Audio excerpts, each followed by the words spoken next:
Welcome. Today we are diving deep into the incredible world of medical mycology. We're going to untangle that complex, hyphal web of clues that can make identifying fungi, well, let's be honest, a real challenge. Whether you're a student just starting out, a seasoned lab pro, or even just a little bit curious. So let's get into it. Yes. This is the big question, isn't it?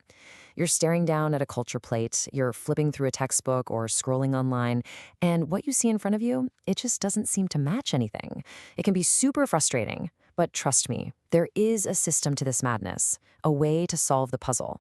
And here's the secret sauce. Think of it like a recipe. Fungal identification isn't just random guesswork, it is a systematic process. It's really a blend of algorithmic thinking, a full cup of that, mixed with a couple of tablespoons of that hard-earned gut instinct you build up over time. So here's our game plan. We'll kick things off with the challenge itself. Then we'll look at our very first clues, just the colony appearance. We'll cover a couple of special cases, dive under the microscope for a closer look, and finally put all those pieces together to solve this fungal puzzle. Okay, first things first. Why is this so critical? Well, it's simple. Getting the identification right has a direct impact on patient care. But here's the interesting part. You don't always need to know the exact species right away. A lot of the time, just figuring out which group the fungus belongs to is enough to give doctors the crucial info they need to start life-saving treatment. So let's get into our first set of clues.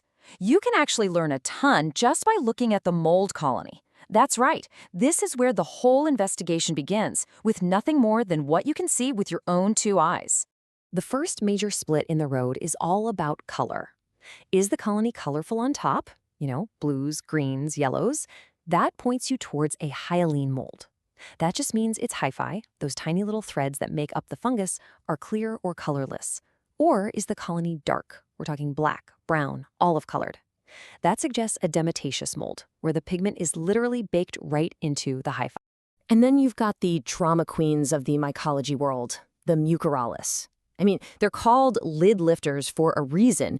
Their growth is just explosive. They can completely take over a petri dish in less than a day. When you see one, you know it. It's unmistakable. Now, here's the critical part. While these guys can sometimes be simple lab contaminants, mucorales can also cause absolutely devastating, fast-moving infections like mucormycosis, especially in diabetic patients. So identifying this group quickly can literally make a life or death difference. Okay, next up are two special groups that kind of play by their own rules. We have the thermally dimorphic fungi. They're the true masters of disguise, and the dermophytes, who are total specialists in what they do.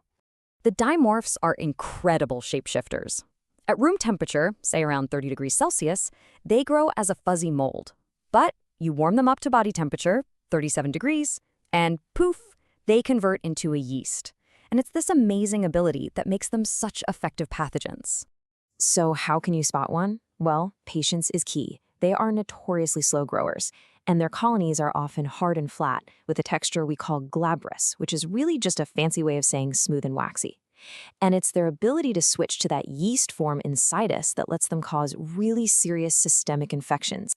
On the other hand, the dermatophytes are specialists. They stick to one job and one job only, infecting dead, keratinized tissue.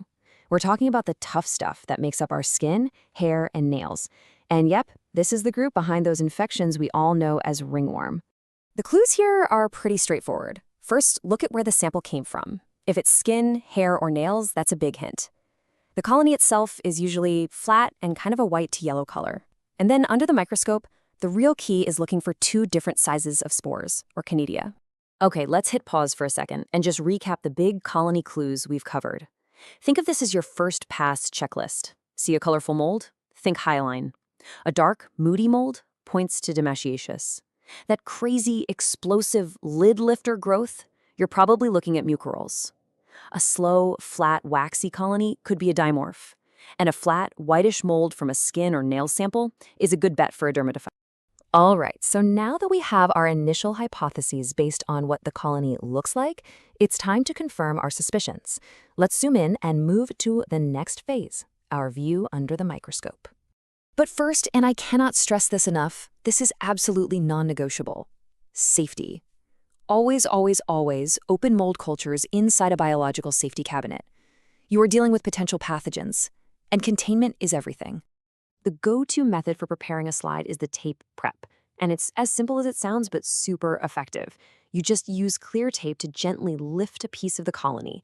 Then you transfer it to a drop of lactophenol cotton blue on a slide. That lactophenol is key. It does two things. It preserves the delicate fungal structures, and it kills the organism, which makes it safe to view outside the cabinet. Okay, you're looking through the eyepiece. The focus is sharp. What is the very first question you need to ask yourself? It's all about the hyphae, the basic building blocks. Specifically, do they have cross walls, what we call septa? This is a massive fork in the road. Seriously, a game changer. If you see septa, which gives the hyphae this sort of ladder-like appearance, you've got septate hyphae. Boom, you can rule out the mycorrhizal.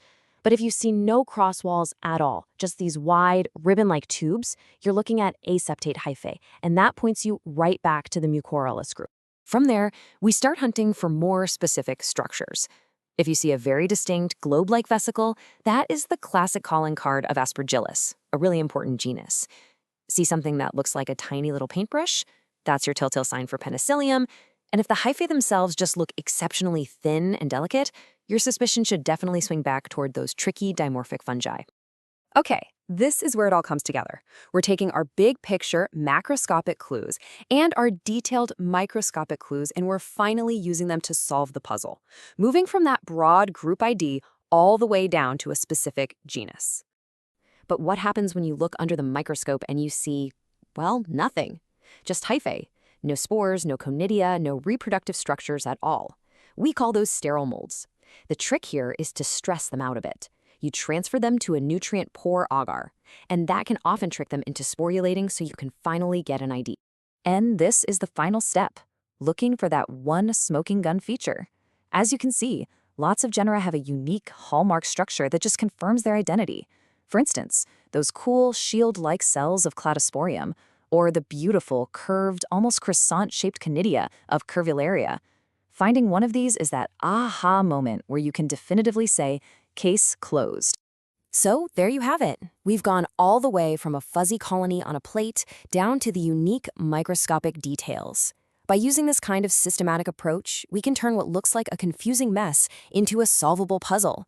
So my final question to you is, what gets you excited about this field? And which of these incredible fungi do you find the most fascinating?